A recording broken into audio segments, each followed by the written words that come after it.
மீஷோவில் கொஞ்சம் flower சீட்ஸும் vegetable சீட்ஸும் வாங்கியிருந்தேன். அதுக்கு கொஞ்சம் செம்மண் கலந்து வைக்கலான்ட்டு செம்மண் வாங்குறதுக்கு நர்சரிக்கு போனோம். அதை தான் இந்த வீடியோவில் பார்க்க போகிறீங்க.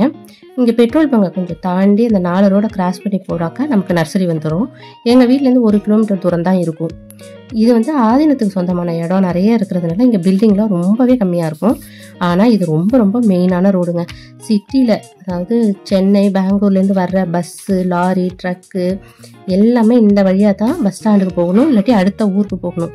அதனால் இது ரொம்ப ரொம்ப டேஞ்சரான ரோடும் கூட. எங்கள் வீட்டுக்காரர் இந்த வழியாக போகக்கூடாதுன்னு கண்டிஷனே போட்டார். ஆனால் எனக்கு வேறு ஆப்ஷனே கிடையாது. அப்படி இருந்ததுனாக்கா நான் டவுனை சுற்றிட்டு வந்து இங்கே வாங்கிட்டு திருப்பி டவுனை சுற்றிட்டு தான் நான் வீட்டுக்கு போகணும். இந்த வெயிலில் நினச்சாவே வேண்டவே வேண்டான்னுட்டு நேராகவே வந்தாச்சு. நான் போகிற நர்சரி மெயின் ரோட்டில் தான் இருக்குது. இது வந்து பிரான்ச் தான். மெயின் நர்சரி வந்து ஒரு ஸ்ட்ரீட்டுக்குள்ளே இருக்குது, அவ்வளோவா விசிபிளாக இருக்காது. அதனால் விசிபிளாக இருக்கட்டும்னு இங்கே வந்து பிரான்ச் ஓப்பன் பண்ணியிருக்காரு. இந்த ஐடியா வந்து ரொம்பவே நல்லா ஒர்க் அவுட் ஆகிருக்கு. ஏன்னா 10 வருஷமாக இங்கே தான் இருக்குது, நல்லாவே ரன் ஆகிட்டுருக்கு. நான் இதுக்கு முன்னாடி வந்து வாங்கின நர்சரியில் செடியெல்லாம் ரொம்பவே விலை கூட தான் இருக்கும். அவர் ரொம்ப ஃபேமஸான நர்சரி வச்சுருக்கிறவர், அதனாலயே ரொம்ப கூட வச்சுருப்பார். ஆனாலும் வேறு வழி இல்லாதனால அவர்கிட்ட கொஞ்சம் செடிகள் வாங்கிட்டு தான் இருந்தோம். இப்போ இங்கே இவர் வச்சு ஆரம்பித்ததுலேருந்து இவர்கிட்ட தான் செடி வாங்குறது. வீட்டிலேருந்து பக்கம், விலையும் கம்மி, அதனால் இவர்கிட்டே எல்லா செடியுமே வாங்கிடுது. இன்றைக்கி நான் செடி எதுவும் வாங்க வரல, மண் மட்டும்தான் வாங்க வந்தேன். ஆனால் இங்கே மண்ணே அவர்கிட்ட இல்லையாங்க. வெயிலில் வெட்டையே முடியலையாம். இதை கேட்டதுமே என்ன பண்ணுறதுன்னே எனக்கு தெரியவே இல்லை. எங்கள் ஏரியாவிலையும் மண் கிடையாது, மேக்ஸிமம் களிமண் தான். எங்கள் வீட்டு கொல்லையில் மண் எடுக்கலான்னா வெறும் கல். ஹவுஸ் ஓனர் வந்து புல்லு பூண்டெல்லாம் முளைக்கக்கூடாதுன்னு எல்லா இடத்துலையும் கல்லை கொட்டி வச்சுட்டார். ஒரு பாறை கூட உள்ள மண்ணுக்குள்ளே போகாது, அந்தளவுக்கு கல். சரி, மண் தான் கிடைக்கல, வந்ததுக்கு ஏதாவது செடியாவது வாங்கலான்னு பார்த்தா செடியும் ரொம்ப ரொம்ப கம்மியாக தான் இருந்தது. இந்த வெயிலில் வந்து லோடே இறக்க முடியல, நாளைக்கு தான் லோடு இறக்குறேன், நாளைக்கு வந்து வாங்கிக்கிங்க அப்படின்னு சொன்னார்.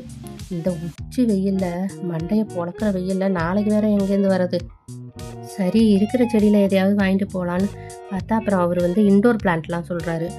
இன்டோர் பிளான்ட்டா? நம்மளே வீட்டுக்குள்ளே அவியிறோம், இதில் இன்டோர் பிளான்ட்டை எங்கேயே வச்சு சாகடிக்கிறது? வேண்டாவே வேண்டாம் அப்படின்னு சொல்லிட்டு சரி ரோஜா செடியே பார்க்கலான்ட்டு ரோஜா செடியை பார்த்தோம். அவர்கிட்ட கொஞ்சம் சஜஷன்லாம் கேட்டுக்கிட்டு இருந்தேன்.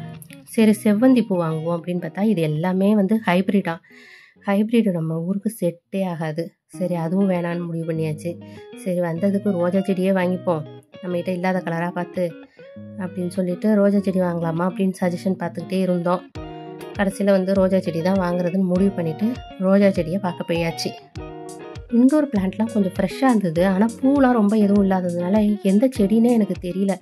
அதுவும் இல்லாமல் நம்ம போய் இன்டோர் பிளான்ட்டில் வந்து இங்கே நம்ம வச்சுருக்கிற மணி பிளான்ட்டு, அந்த பேம்பு எல்லாமே ரொம்ப கஷ்டமாக இருக்குது வளர்கிறதுக்கு. இதில் சரி வேண்டாம், ரோஜா செடியை நமக்கு செட் ஆகிற ரோஜா செடியை வாங்கலாம்னு சொல்லிட்டு என்கிட்ட இல்லாத கலராக பார்த்து ஒரு சாண்டல் கலர் எடுத்துட்டேன். நல்லாவே செடி இருந்தது, 40 ரூபான்னு சொன்னார். சரி இதுக்கு வந்து மண் இதுக்குமே வேணுமே, என்ன பண்ணுறதுன்னு யோசிச்சுட்டே இருந்தேன்னா அப்புறமா இப்படி நான் கிராஸ் பண்ணி போகிறப்ப என்ன வாங்கிட்டு போகணும், ஒரு நாட்டு ரோஸ் என்னை கூப்பிட்டுது, பிடிச்சி சட்டையை பிடிச்சி இழுத்துது. சரின்னு பார்த்தேன், நம்ம அந்த ஒயிட் ரோஸை விட நாட்டு ரோஸ் வச்சா மண்ணுக்குள்ளே வச்சிடலாம். அம்மா வீட்டில் வந்து கொஞ்சம் கிரவுண்ட் இருக்குது, இடம், சரி அங்கே போய் வச்சிடலாம் அப்படின்னு சொல்லிட்டு நாட்டு ரோஸே எடுத்துக்கிட்டேன். சின்ன ரோஸ் வந்து 40 ரூபான்னாரு, பெருசு வந்து 60 ரூபான்னாரு. சரின்ட்டு 50 ரூபாய்க்கு கொடுங்க அப்படின்னு சொல்லிட்டு பேரம் பேசிட்டு வெயில் வேற தாங்கலைங்க. சரி நாட்டு ரோஸ் தான் கிடைக்க மாட்டேங்குதுன்னு சொல்லிட்டு நாட்டு ரோஸே வாங்கியாச்சு. அதோட கொஞ்சம் மண்ணும் அவர் கொடுத்தாரு. ஏன்னா நான் இங்கே உள்ள செடிகளுக்கு போடுறதுக்காக மண் வந்து கொஞ்சம் உரம் கலந்து வச்சுருக்கேங்க, அதை எடுத்துகிட்டு போகிறீங்களா அப்படின்னு கேட்டார். ஐயோ ரொம்ப ரொம்ப நல்லதாக போச்சு அப்படின்னு சொல்லிட்டு அந்த மண்ணையே கொஞ்சம் வாங்கிட்டேன்.